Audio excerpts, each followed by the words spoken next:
కూటమి ప్రభుత్వం అధికారంలో వచ్చిన తర్వాత ప్రతి గ్రామంలో అభివృద్ధి పరుగులు పెడుతుందని కల్లూరు సొసైటీ డైరెక్టర్ లక్ష్మణ్ యాదవ్ పేర్కొన్నారు. ఈ సందర్భంగా ఆయన మాట్లాడుతూ గ్రామంలో కొన్నేళ్లుగా నీటి సరఫరా సమయంలో తలెత్తుతున్న విద్యుత్ సమస్యను గుర్తించి ఎమ్మెల్యే గౌరచరిత దృష్టికి తీసుకెళ్లడం జరిగిందన్నారు. అందుకనుగుణంగా ఎమ్మెల్యే ప్రత్యేక నిధులు మంజూరు చేయడంతో ప్రత్యేకంగా విద్యుత్ లైన్, ట్రాన్స్ఫార్మర్, మోటార్ను ఏర్పాటు చేయడం ద్వారా ఏళ్ల నాటి నీటి సమస్య శాశ్వత పరిష్కారం చేశామని చెప్పారు. పందిపాడు గ్రామ అభివృద్ధికి ₹1 నిధులు మంజూరు చేయించిన ఘనత ఎమ్మెల్యేకి దక్కుతుందన్నారు. కామ సొసైటీ డైరెక్టర్గా పదవి చేపట్టిన తర్వాత రైతులు పొందిన రుణాలు సకాలంలో చెల్లించే విధంగా ప్రణాళికలు రచించి రుణాల రికవరీ, మంజూరు విషయంలో ప్రత్యేక చొరవ చూపడంతో మరింత మంది రైతులకు రుణాలు ఇచ్చేందుకు అవకాశం దక్కిందన్నారు.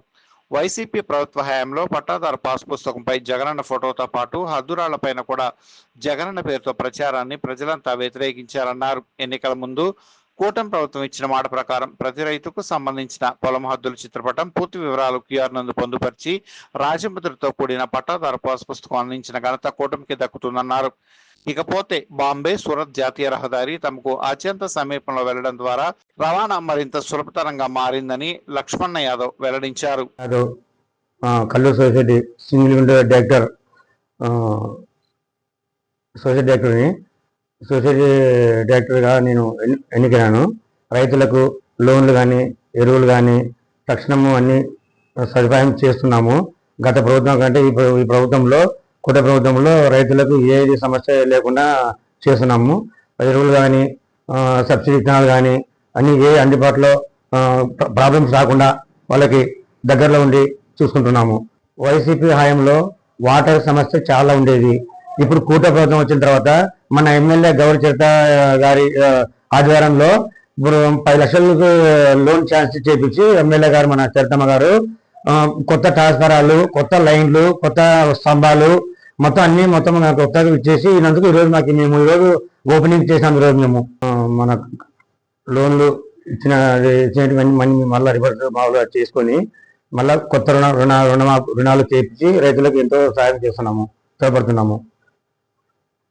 గారి ఆధ్వర్యంలో మా పందిపాడు గ్రామంలో ₹1 పైగా లోన్ ఛాన్స్ అయ్యి ఇది డ్రైనేజ్ కానీ, కాలువలు కానీ, రోడ్లు కానీ, సీసీ రోడ్లు కానీ అభివృద్ధి చేస్తున్నాము.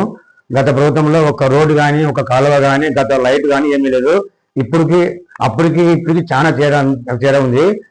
నెక్స్ట్ వచ్చేసి సూరత్ రోడ్డు వచ్చింది. వచ్చినందుకు మాకు ఇప్పుడు హ్యాపీగా ఫ్రీగా రోడ్డు తిరుగుతున్నాం మేము. అప్పుడు లేకపోతే టౌన్లో పోవాలంటే చాలా ఇబ్బంది ఉంటున్నాయి. ఈ గత కూటమి ప్రభుత్వంలో సూరత్ రోడ్ వచ్చినందుకు మాకు చాలా మేలు ఉంది. అలాగే జయరాజ్ స్టీల్ ప్లాంట్ వచ్చినందుకు చాలా బాగుంది. అలాగే క్యాంప్ ఫ్యాక్టరీలు కూడా స్టార్ట్ అయినవి. కొన్ని వేల మంది ఉద్యోగాలు కూడా దాంట్లో చేయడానికి అవకాశం వస్తుంది. ఇప్పుడు గత ప్రభుత్వం వచ్చిన తర్వాత, గత ప్రభుత్వంలో ఇబ్బందులు చాలా పడినారు. ఈ ప్రభుత్వంలో చాలా హ్యాపీగా ప్రశాంతంగా ఉండరు. సర్వే చేసిన పట్టా పాస్బుక్లకి ఆయన ఫోటో, ఆయన పేరు మొత్తం అంతా ఆయన చేసినాడు. పొలాల్లో కూడా 4 మూలల అద్దులు రాలే పరిస్థితి కూడా జగనన్న అనే పేరు ఉంది. ఇప్పుడు కూటమి ప్రభుత్వం వచ్చిన తర్వాత ఇప్పుడు మనకి రైతులకి రాజముద్రతో పట్టా పాస్ పుస్తకాలు ఇచ్చి స్కానర్ ఇచ్చడం వలన ఆ స్కానర్ మనం ఓపెన్ చేసినామంటే మన హద్దులు, మన పొలము ఎక్కడ ఉండేదో మొత్తం మనకి అందుబాటులో ఉంటుంది. ఎవరే కానీ దానికి ఏది కానీ చేయడానికి అవకాశం లేదు. మన భూమి మనకు ఉంటుంది. ఇక కూటమి వచ్చాక చంద్రబాబు ఇట్లా చేసిన రాజముద్రతో పుస్తకాలు ఇచ్చినాడు. చాలా సంతోషం పడుతున్నారు. ఈరోజు వాటర్ సమస్య ఏం లేదు, బాగుంటుంది మాకు. ఇప్పుడు సకాలం కంటే ఈ కాలంలో బాగుంది అని సంతోషపడుతున్నారు ప్రజలు ఓపెనింగ్ చేసిన రోజు.